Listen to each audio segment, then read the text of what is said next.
ঘটে, যাতে দুজন মারা গেছিলেন, 3 জন আহত হয়েছিলেন।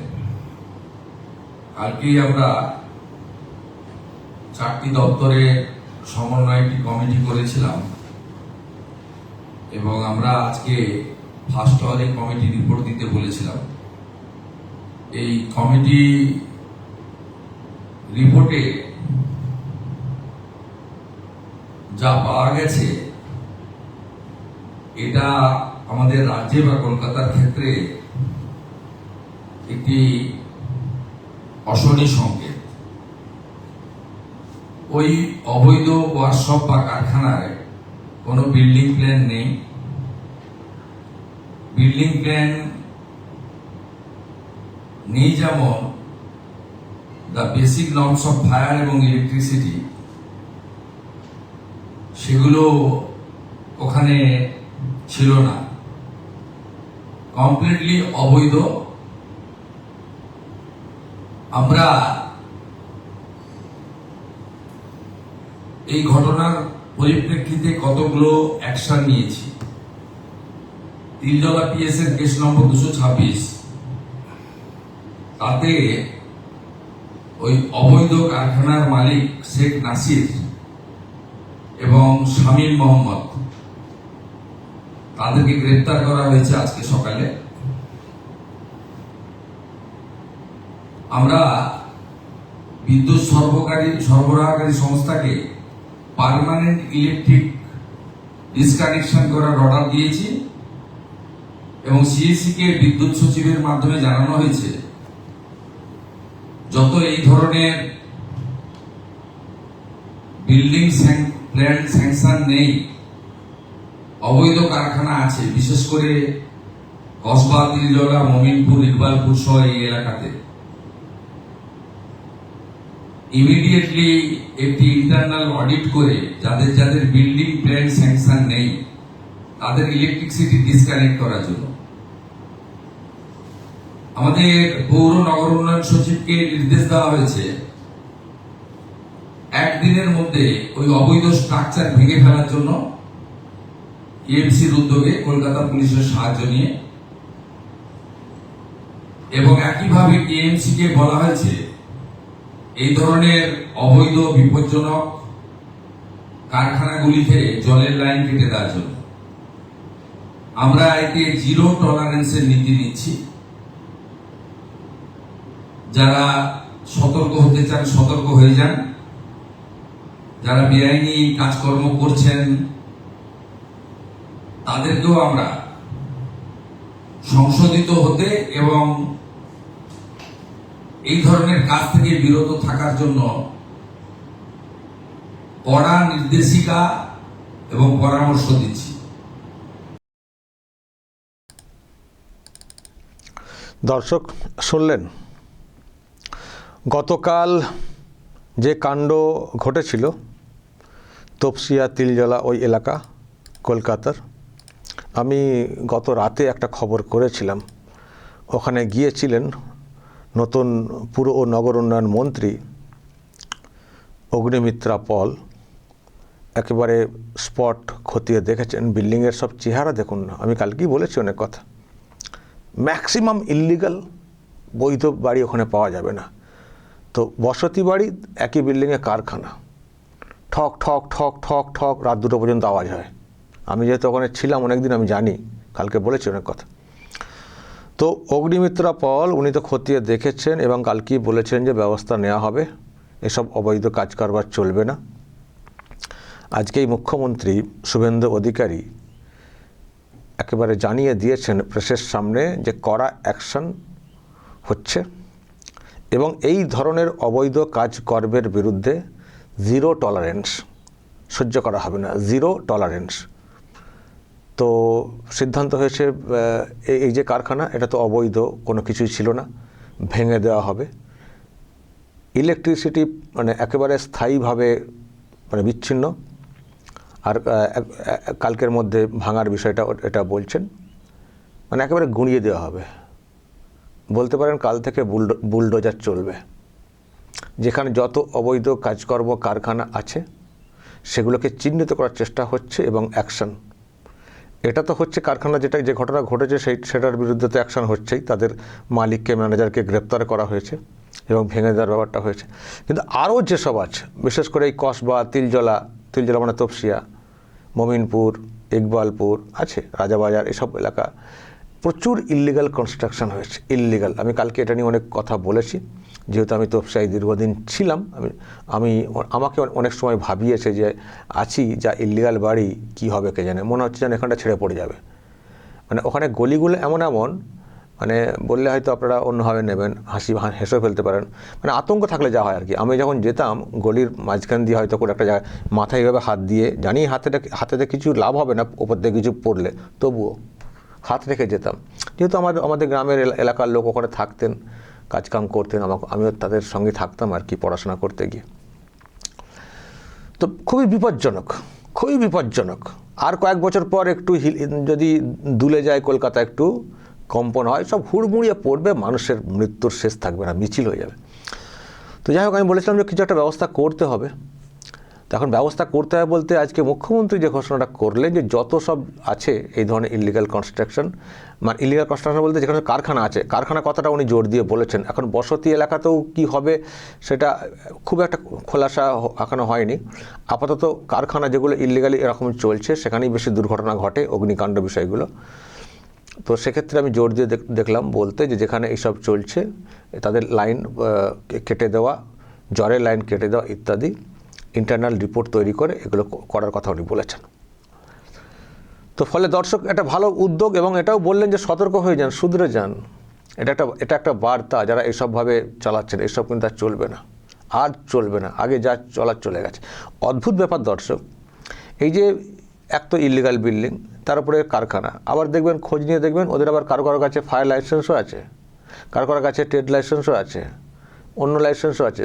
কিন্তু লাইসেন্স পাওয়ার কিন্তু কথা না, একটা ফায়ার লাইসেন্স বা অন্য লাইসেন্স পেতে গেলে বাড়িটা কোথায় সেটা তো দেখতে, বাড়িটা আদৌ বৈধ কিনা সেটা তো দেখতে হবে, বা আদৌ সেখানে পরিবেশ এটা পাওয়ার মতো কিনা দেখতে হবে।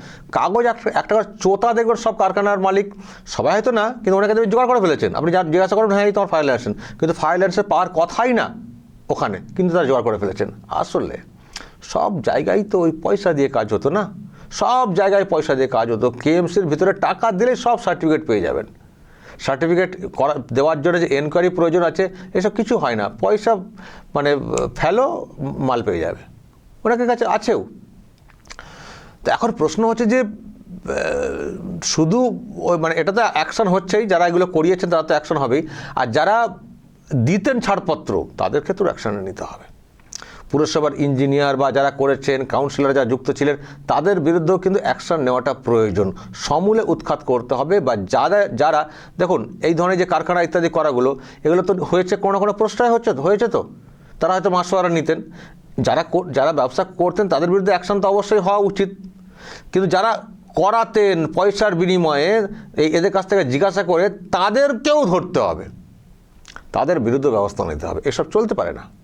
ফলে দর্শক যা দেখতে পাচ্ছি, মানে এই অবৈধ কাজকামের বিরুদ্ধে যে অপারেশন কার্যত নতুন সরকার চালাতে চলেছে, একটা ম্যাসিভ একটা কাজ, যেটা আমি বুঝতে পারছি কোথাও। এবং এর জেরে আর যাই হোক, যেগুলো হয়েছে সেগুলো তো কতটা কি রোখা যাবে, বন্ধ করা যাবে, সেটা তো একটা ফ্যাক্ট। কিন্তু নতুন করে যার এইরকম করার কেউ চেষ্টা করবেন না, এটা কিন্তু পরিষ্কার হয়ে গেছে। ফলে এটা কিন্তু একটা বড় বার্তা। এই ইল্লিগাল কনস্ট্রাকশন, ইল্লিগাল কারখানা, জনবসতি, ঘনবসতির মাঝে ওই সহজদাহ্য জিনিসপত্রের কারবার, প্লাস্টিক, চামড়া, ব্যাগ ইত্যাদি, এইসব যে আর হবে না নতুন করে, এটুকু কিন্তু পরিষ্কার। ফলে সরকার কিন্তু এইরকমই হওয়া উচিত। টিএমসিকে প্রশ্ন করবেন, এক্ষুনি বলবে এসব তো বাম আমলে হয়েছিল। আরে বাম আমলে যে তুমি কী করছিলে? বাম আমলে যেটা হয়েছিল, বাম আমলে যতগুলো হয়েছিল ততগুলো কি ছিল না সেটা বেড়েছে? সরকার আসার আগে পর্যন্ত ওখানে ইল্লিগাল কনস্ট্রাকশন হয়েছে, এখনও দেখবেন হচ্ছিল, এখন হয়তো বন্ধ হয়ে গেছে, চলছে তো বাম আমলে হয়েছে কেন তুমি সে সময় অ্যাকশন নাওনি এসে? আর বাম আমলের পরে তোমরাও তো করিয়েছ পার স্কোয়ার ফিট পয়সার বিনিময়ে, থানা এবং কাউন্সিলর। নাকামো হচ্ছে, বাম আমলের ছিল বললেই হয়ে গেল? এই তো একটা আমল এসছে, এর সাথে অ্যাকশন যেভাবে নিচ্ছে। আমি তো বলছি শুভেন্দু অধিকারী আজকে যেভাবে, যে ভঙ্গিতে এবং যে পলিসির কথা উনি বললেন, আর যাই হোক, একটাও ইললিগাল কনস্ট্রাকশন আজকের পর থেকে কলকাতায় কেউ করারই চেষ্টা করবেন না। শাসক হতে হবে এই টাইপের, ওই আলাপন দেখে নে, ওই অমুক এ করে নে, ওটা কেন, এইভাবে সরকার চলে না। সরকারটা এরকম গল্প কথা না, বাড়ির রকম না, বাড়ির গল্প কথা ব্যাপারটা না। সরকার প্রশাসক একটু আঁটোসাঁটো হবে, প্রশাসক একটু আঁটোসাঁটো হতে হবে তাকে, এবং অ্যাকশনও নিতে হবে। অ্যাকশন নিয়ে দেখালে তবে তো সেটা সতর্কীকরণ হবে, এবং ইলিগাল কনস্ট্রাকশন বা ইলিগাল অমুকগুলো কাজগুলো বন্ধ হবে। তো কোথায় সেটা? সেই vote bank, vote bank, vote bank, বাবা ওই জায়গায় কিছু করবো না, ওখানে অনেক মুসলিম ভোট আছে, ভোট আমাদের থেকে যা এ হয়ে যাবে। এই যে জাভেদ খান, আমি শুনছি কাল থেকে জাভেদ খান নাকি জানিনি ওখানে যে ঘটনা ঘটেছে, যেই পরিবর্তন হয়ে গেছে, জাননি আর ভয়ে, মুসলিম এলাকা তাও জাননি। আসলে জাভেদ খান, ওর ছেলে, এরা থাকাকালীন তো এত ইলিগাল কনস্ট্রাকশন হয়েছে। তো এখন বলবেন দেখবেন ওই বাম, সব বাম দেখাবেন, বাম। অথচ এই তাদের আমলে তার ছেলের এতে ওই পুরো তপসিয়া জলা বুঝিয়ে বুঝিয়ে পুরো ভর্তি ইলিগাল কনস্ট্রাকশন, ভর্তি, কোনো ছাড় নেই, কোনো নেই, কোনো কোয়ালিটি নেই, কি বালির কোয়ালিটি, কি রড, কোনো নেই, যা খাড়া করে দিয়েছে, দিয়ে পয়সা নিয়ে চলে গেছে ইলিগাল। আর মানুষও এরকম কিনে নিয়েছেন যে ফ্ল্যাটগুলোর কোনো গুরুত্ব নেই, টাকাগুলো সব জলে যাবে। তো এখন যদি পুরো অভিযান চলে যে সব ইলিগাল কনস্ট্রাকশন ভেঙে দেবো, এখন তখন এই সব লোকেরা এক একটা বিল্ডিংয়ে কত কত পরিবার, আমি দেখে এসেছি, কালকে বলছিলাম, কত কত পরিবার, এক একটা বিল্ডিংয়ে কত কত মানুষ থাকেন। আপনি একটু অন্যদিকে যাবেন, একটা বিল্ডিংয়ে কজন, 2 জন 4 জন 6 জন মানুষ থাকেন। তো আর ওখানে যাবেন 60 জন 50 জন 100 জনও থাকতে পারেন। এরকম বিল্ডিং গিট করে সব ফ্ল্যাট, একটা করে ইলিগাল কনস্ট্রাকশন ফ্ল্যাট সব কিনে নিয়েছেন। এখন কোথায় যাবেন যদি পুরোপুরি অপারেশন শুরু হয়ে যায় এইসব এলাকাতে? খুব মানে একেবারে যাচ্ছে তাই একটা বিরাট রোগ। এই রোগ সারানো খুব মুশকিল আছে। শুভেন্দু অধিকারী যেভাবে চাইছেন এটার একটা ব্যবস্থা নিতে, কমিটি করে এই করে, ভালো জিনিস, এটা পার্মানেন্ট সলিউশন বড় বিপদ থেকে রক্ষে। কিন্তু যে বিপদ এখন হয়ে রয়েছে, এক বিল্ডিং ভর্তি সব লোকজন, এখন টোটাল অপারেশন যদি শুরু করে দেয় সরকার, এত লোক যে কোথায় যাবেন সেটাও আমি ভাবছি। এত লোককে পুনর্বাসন দেওয়া সম্ভব না। আর কেনই বা পুনর্বাসন দেবে সরকার? আপনারা আছেন, ইলিগাল কনস্ট্রাকশন হচ্ছে, খবর রাখেননি, জানেন না, কেন কিনেছেন সেই সব? আসলে সেটা যেমন একটা প্রশ্ন, আবার হচ্ছে ওই মানুষ পেয়েছেন সস্তায়, নিয়েছেন, আবার পয়সাই কোলাচ্ছে না, প্ল্যান করা বাড়ি কিনতে, চলো এখানে, ভাবেননি, নিয়েছেন। তা নিয়েছেন, এখন সব ফেসে যাওয়ার মতো পরিস্থিতি। আপাততভাবে কারখানার দিকটা আমি দেখলাম জোর দিয়ে বলতে, তবে বলেছেন ইলিগাল কনস্ট্রাকশনের ব্যাপারে সব খোঁজ খবর নিতে। তা আমি তো ভাবছি যে এক মহা প্রবলেম হয়ে দাঁড়াচ্ছে, মহা প্রবলেম। তো সরকারকে সেই প্রবলেমের সমাধান করতে হবে। এখন এগোতে চাইছে আপাতত কাল থেকে একটা বুলডোজার, সেটা আমরা পরিষ্কার দেখতে পাচ্ছি। নতুন করে যেন কেউ কোথাও এই ধরনের প্রয়াস না করেন, সেই বার্তা তো দিয়েছেন মুখ্যমন্ত্রী। তারপর দেখা যাবে। তবে হ্যাঁ, আমাদের সকলকে, গোটা রাজ্যের মানুষকে সংকল্প নিতে হবে, আমরা রাজ্যের বুকে নতুন করে আর কোনো ইল্লিগাল কাজকর্মে লিপ্ত হব না, না বিল্ডিং, না অন্য কোনো কাজে আমরা লিপ্ত হব না। এই সংকল্প নিতে হবে। এই বাংলাকে নতুন করে গড়ার জন্য কিন্তু সরকারটা আনা হয়েছে। যদি এই সবই চলবে তাহলে তো আগের সরকারটাই তো ছিল। তাকে আমরা কেন হটানোর চেষ্টা করেছি এত করে? যে আমরা সুস্থভাবে বাঁচব, একটা বাসস্থান থাকবে নিরাপদ, বাসস্থানে থাকবো, দিনরাত বিপদকে মাথায় নিয়ে থাকবো, এটা হতে পারে না। নিরাপদ জায়গা থাকতে হবে, ফুড থাকবে, ছেলেমেয়েদের পড়াশোনা হবে, মূল স্রোতে ছেলেমেয়েদেরকে এগিয়ে নিয়ে আসতে হবে, এগোবে, তবেই তো নতুন বাংলা তৈরি হবে। তা না হলে ওই বিপদ নিয়ে ইল্লিগাল কাজকর্ম লিপ্ত থাকবো, শুধু পেটে দুবেলা খেলেই কিন্তু একটা সমাজ কখনো এগোতে পারে না। একটা সুস্থ পরিবেশের প্রয়োজন রয়েছে। ফলে আমাদের সকলকে সংকল্প নিতে হবে, পাস্ট ইজ পাস্ট। যত ইল্লিগাল ব্যাপার আছে সেগুলোকে আমরা উৎখাত করব, আর নতুন করে ইল্লিগালের পথে, অবৈধ কাজকর্মের পথে আমরা কেউ যাব না। প্রত্যেকটা মানুষকে সংকল্প নিতে হবে। সরকার যখন চাইছে, মানুষের সহযোগিতা প্রয়োজন রয়েছে, তবেই কিন্তু এই বাংলাকে আমরা অদূর ভবিষ্যতে নতুন করে দেখতে পাবো। দর্শক বলবেন, শুভেন্দু অধিকারী যে জিরো টলারেন্স নীতি নিয়েছেন এই ধরনের কাজকর্মের বিরুদ্ধে, কি বলবেন আপনারা যা বলার, এবং নজর রাখবেন আরামবাগ টিভিতে।